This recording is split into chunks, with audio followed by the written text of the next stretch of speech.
No niin, moikka katsojat. Ja tässä videossa me maistetaan, onko raffelisipsit hyvempiä kuin violetit takikset. Ja näyttää kyllä aika kuumille. On tässä vesilasi, ettei käy mitään.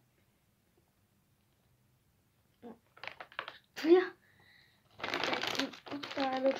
maistaa aluksi vaikka jotain raffelisipsiä.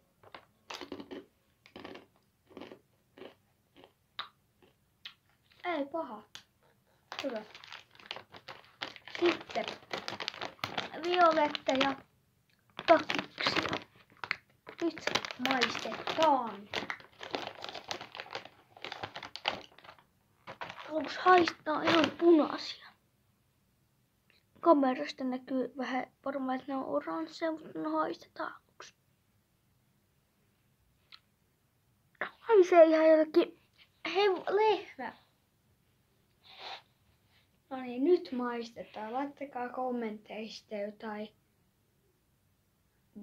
vaikka, että mikä teidän vihaherkku on, mistä te ette tykkää yhtään. No niin, nyt.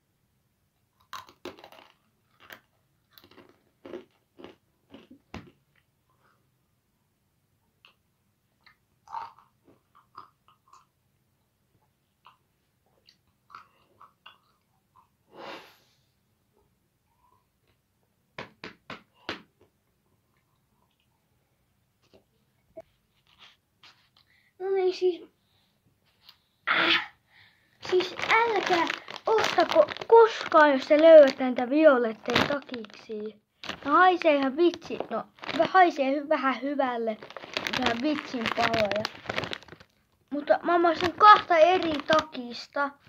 Ja ne on nää, mitkä siellä takana näkyy siis. No, esimerkiksi vaikka, onko se punainen vai oranssi? Vai punainen? Voi vittu. No ihan sama, no vaikka oranssia ja tätä sinistä. Tätä sininen on aika hyvää kyllä. No, älkää ostako koskaan takiksi.